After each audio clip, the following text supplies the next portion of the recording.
KVHRVP. This is how Stephen Bonnet should have been played. If I call up a militia, he'll be expected to fight, being fit and of age.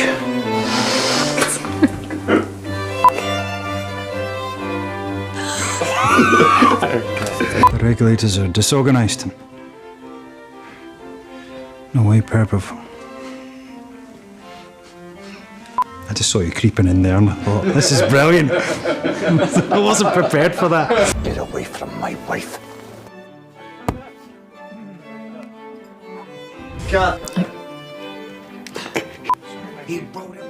As Season 5 of the Scottish-American romantic fantasy drama comes to a close, Outlander has built up a huge following of devoted fans, who will already be eagerly awaiting a 6th season next year. Thanks to Diana Gabaldon's books, on which the series is based, we know there are many more adventures to come in the lives of Claire and Jamie Fraser and their families, both on-screen and on the page. Whether Jamie and Claire or Brianna and Roger are your couple goals, here are 12 things about the show and cast you might not already know. Before we dive into the video, don't forget to subscribe and click on the bell button to stay in touch with all the fun-filled and entertaining videos we share on this channel. The inspiration for Outlander came from an old show, Doctor Who. Gabaldon came up with the idea for the Outlander book series after watching an old episode of Doctor Who. Featuring second Doctor Patrick Troughton, the episode co-starred Fraser Hines as the Doctor's companion, a Scottish Highlander from the 18th century named Jamie McCrimmon. I was thinking a historical novel might be the easiest kind of book to write for practice when I happened to see a really old Doctor Who rerun. Gabaldon said in a report by the Daily Record, "Jamie struck me with his attitude and male gallantry, and I thought the kilt was rather fetching. I decided to set the book in Scotland in the 18th century. I had no plot, nothing, just this notion of a man in a kilt. I called my man Jamie, but otherwise he has nothing in common with Jamie from Doctor Who." In a nod to Gabaldon's inspiration, Hines himself appeared in Outlander as Sir Fletcher, the warden of the jail where Jamie is imprisoned in the first season episode Wentworth Prison. Sam Heughan was a superhero. Really? In real life, too! Before he was Jamie in Outlander, Sam Heughan spent 2 years as Batman in the touring stage show Batman Live that played at venues including London's O2 Arena. Described by theater critic Neil Norman as part circus, part full immersion computer game, the show featured Sam performing fight scenes and flying stunts, and of course, uttering the immortal words, "I'm Batman." While starring in the show, Heughan also became something of a superhero in real life, tackling a thief to the ground in a London record store. Browsing an HMV, thief tries to steal DVDs. Bouncer stops him, thief decides to fight bouncer, then me. I threw him, then held him down. I left when cops arrived. Beat that status update, he wrote on social media at the time. Outlander wasn't always going to be a series, and Katrina Balfe wasn't going to be Claire. Gabaldon's novels were originally intended to be adapted into an Outlander movie back in 2010. Numerous actors were linked to the role of Nurse Claire Randall for the film adaptation, but it was former Grey's Anatomy actress Katherine Hagel who was tipped to take the part. Her comment when asked the time to confirm the casting rumors in a New York Times interview was, "Scotland? 2012? What do you think?" Politics may have delayed the broadcast of Outlander in the UK. While most of the world first saw Outlander Season 1 in the autumn of 2014, it wasn't shown on Amazon Prime in the UK until March 2015. And there were rumors this delay was due to the September 2014 referendum for Scottish independence. In 2015, the Scottish Herald reported that leaked emails indicated the president of Sony Pictures had met with then Prime Minister David Cameron, and speculated Cameron may have asked the series broadcast to be delayed until after the referendum, probably because the show depicts heroic Highlanders fighting nasty British redcoat soldiers, which may have inspired more Scottish viewers to vote yes to becoming independent from the rest of the UK. There's a reason the actors speaking Gaelic aren't subtitled. In the first season especially, there are plenty of scenes in which Claire hears Jamie and his fellow Highlanders speak in their native Gaelic, but the dialogue isn't subtitled into English for viewers. This is done on purpose. Producer Ronald Moore wanted the audience to feel what it was like to be Claire, unable to understand what the Scottish characters were saying about her. Dougal's back. Well, kind of. Jamie's warrior uncle, Dougal Mackenzie, played by Graham McTavish, was a scene-stealing fan favorite until he was killed by Jamie and Claire before the Battle of Culloden in Season 2. McTavish returned, however, in a dark wig during the 5th season to play William Buck Mackenzie in the episode Famous Last Words and The Ballad of Roger Mac. Buck is McDougal's son, with Galus Duncan, which means he is also an ascendant of Rogers. In the Outlander novels, Buck reappears in the 7th book, an echo in the bone. So hopefully we'll be seeing more of McTavish soon. Sam Heughan's back is a work of art.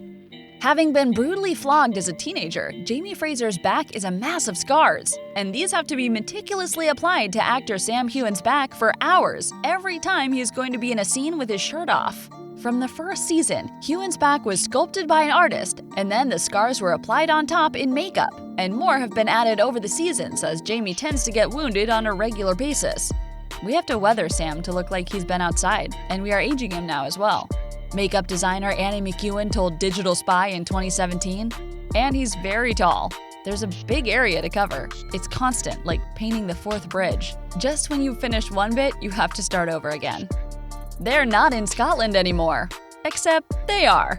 Scottish locations were used for Claire's early adventures in the Highlands, but when Claire and Jamie found themselves in America in Season 4, the production team continued to film in Scotland as the scenery was similar to the eastern US. We have our crew and studio here in Scotland, so it was better to base here and remain here. Executive producer Matt Roberts explained to the media on set in 2018, "Believe it or not, Scotland plays for North Carolina quite well.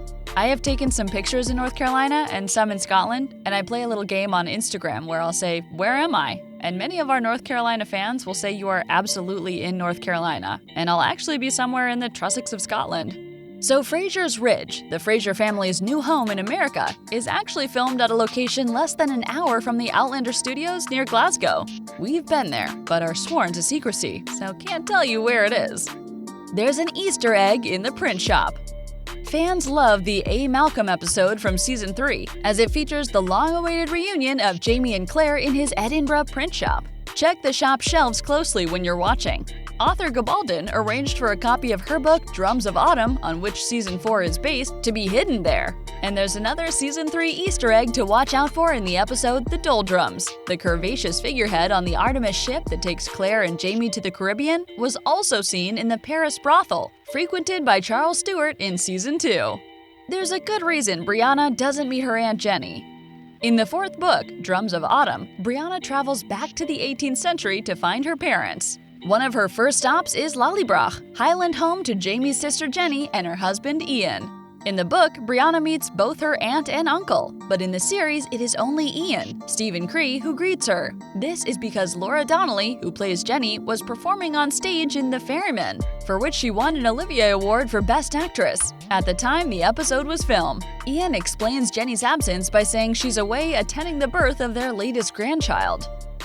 Diana Gabaldon knows how Jamie and Claire's love story will end. Well, you heard it right, but she's not telling. So far, there have been 8 books in the Outlander series. Book 5 and parts of Book 6 have been used for the recent Season 5 of the TV show, and Gabaldon is currently working on a 9th novel, Go Tell the Bees That I Am Gone. Gabaldon has said that a 10th book would be the last, and she promises that one element that has been bugging fans of the books and TV series will finally be cleared up. How can Jamie's ghost be watching Claire from outside her window in 1946 in Inverness? It will be the last thing in the last book. She told Express.co.uk earlier this year, "I expect to leave them, the fans, in floods of tears, but, feeling happy nevertheless." This year, Droughtlander is going to be longer than ever.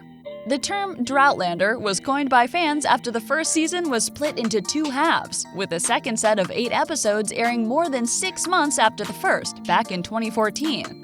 Viewers have since had to suffer further big waits between each season, one of the longest being the 15-month gap between seasons 2 and 3. Unfortunately, the Droughtlander between the end of Season 5 and the start of Season 6 is likely to be even longer due to COVID-19 delaying production on the next season. On May 4th, Sam Heughan tweeted that filming should have been started, but is now delayed until the autumn, which means it's likely we won't see any new episodes until at least the summer of 2021. That's it, guys. This is all we have today on Top 12 Things You Didn't Know About Outlander. If there are other fun-filled behind-the-scenes moments or things you didn't know about any shows you are yearning to see, kindly leave it in the comment section, and we will include it in our next video. If you loved this video and would like to see more on the focus of our favorite celebrities and television shows, do not forget to give us a thumbs up. Be sure to subscribe and click on the bell button to keep up with our trending videos. That's it for now. Do have a beautiful rest of your day, and I'll see you in the next video.